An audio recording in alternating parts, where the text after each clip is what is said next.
Back in 1995, a doomsday cult in Japan carried out a simultaneous attack using sarin gas on Tokyo's subway system, killing 13. Tokyo, March 20th, 1995. It started like any other weekday morning, trains packed, people rushing, nothing out of the ordinary. And then something shifted. Passengers began to feel strange, vision blurred, breathing tightened. Within minutes, entire train cars turned into scenes of confusion and panic. There was no explosion, no visible threat, just people collapsing without warning. What made it worse? No one knew what was happening. Not the passengers, not the workers, not even the emergency teams rushing in. This wasn't an accident, it was a coordinated chemical attack carried out during rush hour, targeting one of the busiest transit systems in the world. Before we continue, make sure to like the video and subscribe to the channel, and let's dive into how this all began. It didn't begin with violence, it began in 1984, and as a small yoga and meditation group called Aum Shinrikyo. At the center of it all was Shoko Asahara, a man who presented himself as a spiritual guide, offering enlightenment and purpose.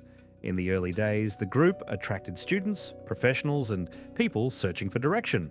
But growth came fast, and it changed everything. By 1989, the group gained official religious status, which gave it legal protection and helped it expand rapidly. What started with around 20 members grew to nearly 20,000 by 1992. Its wealth also exploded, rising from under 430 million yen to over 100 billion yen in just a few years. On the surface, it looked like success. Behind the scenes, things were shifting. Control became stricter. Members were isolated from the outside world. Beliefs became more extreme. It centered around an inevitable global disaster where only followers would survive. Anyone outside the group was seen as lost. Or worse, there were early warning signs. A member died during a ritual and the incident was quietly covered up. Others who tried to leave were silenced. A dangerous idea began to take hold that harming someone could be justified if it was seen as saving them. What started as a spiritual path was slowly turning into something far more dangerous. By 1990, the group made a bold move. Instead of staying in the shadows, they tried to step into power. Under the banner of a political party, they ran 25 candidates in the national elections. The result was a complete failure. Only 1,783 votes were received. For a group that believed it was chosen, this was more than a loss. It was a breaking point. After that moment, as everything changed. Instead of adjusting, the leadership blamed hidden enemies and outside forces. The idea of gaining influence through normal means was abandoned. In its place came a new direction, one built on force, secrecy, and control. The belief grew stronger that the world outside the group was against them and that drastic action was justified. This is where the shift became dangerous. Efforts began to develop biological agents like botulinum toxin. Large batches were produced, some reaching around 9,000 litres, but none were effective. In one case, around 50 batches were created, yet they caused no harm because the toxin was never properly developed. Even failed attempts were still pushed forward, including spreading substances in public areas. At the same time, the mindset inside the group hardened. People outside were no longer just outsiders. They were seen as beyond saving. The goal was no longer influence, it was a disruption. But failed experiments didn't stop them. They just forced them to get smarter. Hidden behind normal-looking operations, the group began building facilities designed for something far more serious. This was no longer experimentation. This was preparation. Their focus shifted toward chemical weapons, and one substance stood out: Sarin, a nerve agent known for its fast and deadly effects. By late 1992, small amounts were already being produced in controlled settings. Within a month, around 10 to 20 grams had been successfully synthesized. It was proof that they could do it, but small scale wasn't enough. A larger facility was constructed capable of producing around 40 to 50 litres of sarin. It was equipped with specialized systems and eventually involved around 100 members working inside. The scale alone showed how serious the operation had become. Even then, things weren't stable. Leaks were common. Toxic fumes spread inside the facility. Workers showed symptoms like nosebleeds and convulsions. Chemicals even seeped into the surrounding soil, causing complaints from nearby residents. Still, the operation continued. By the end of 1993, around 3 kilograms of sarin had been produced. It was no longer theory, it was a working weapon. And for the first time, they believed it could actually be used. And then, after years of failure, they finally proved it could work. In June 1994, everything changed. Late at night on June 27th, a truck moved through a quiet residential area in Matsumoto. Inside, a system had been set up to release sarin gas into the air. Around 30 litres were dispersed over 10 to 20 minutes, drifting through homes while people slept with their windows open. At first, no one understood what was happening. Within an hour, dozens were struggling to breathe. Emergency calls started coming in. By the end of the night, 58 people had been hospitalised. 7 died shortly after, and an 8th victim passed away years later due to the exposure. Hundreds more sought medical help, but the real problem came after. The attack was not immediately linked to the group behind it. Attention shifted in the wrong direction, and the true source remained hidden. Even when anonymous messages later claimed responsibility and warned that this was a test, nothing changed. That moment mattered. It proved that the gas worked. It proved it could spread silently. And most importantly, it proved they could do it again. And with no one stopping them, they started planning something far bigger. By early 1995, pressure was building. Evidence had started to surface, and a major police raid was set for March 22nd. The group knew time was running out. Instead of backing down, they made a decision that would change everything. They chose to strike first. The goal was clear: to create chaos, disrupt authorities, and slow down the investigation. At the same time, it aligned with their deeper belief in a coming large-scale conflict. This was not random. It was calculated.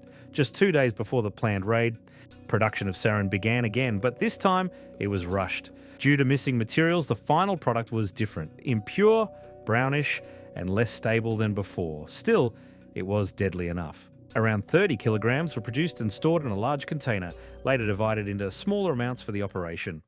The plan was simple, but effective. Multiple teams would enter different subway lines during peak morning hours. Each person would carry liquid sarin in sealed plastic bags, wrapped to avoid suspicion. The targets were not random locations. They were routes passing through key government areas. Everything was now in motion. Then came the morning when everything moved at once. On the morning of March 20th, 1995, the plan unfolded across Tokyo's subway system. 5 teams moved at the same time, each assigned to a different train across 3 major lines. It was rush hour, trains were full, movement was constant, and no one suspected anything. Each attacker carried liquid sarin sealed in plastic bags, hidden inside a newspaper. The method was simple. Once inside the train, the bags were dropped onto the floor and punctured using sharpened umbrella tips. Then they walked away. In total, about 30 litres of sarin were released across the system.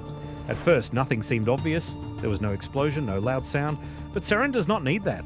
It evaporates quickly, turning into a vapour that spreads through the air. People inside the train cars began to feel it without realising what it was. Some passengers noticed wet newspapers on the floor. Others began to feel their vision blur or their bodies weaken. In some trains, the release was more effective. In others, it spread more slowly. But the result was the same: confusion, fear, and a silent threat moving through crowded spaces. Within minutes, multiple stations were affected. But what made this even worse was that no one knew what they were dealing with. In the first moments after the attack, the situation was misunderstood. Reports coming in described an explosion, not a chemical release. That single mistake changed everything. Emergency teams entered the stations without protection, unknowingly exposing themselves to the same invisible danger. Inside the trains and on platforms, the situation was getting worse. People were struggling to see clearly. Breathing became difficult. Some collapsed where they stood, while others tried to help, only to be affected themselves. Hospitals quickly became overwhelmed. Ambulances transported 688 patients, but many more arrived on their own. In total, around 5,000 people reached hospitals that day, and 278 hospitals treated approximately 5,510 individuals. The scale was something the system was not ready for. There was another problem.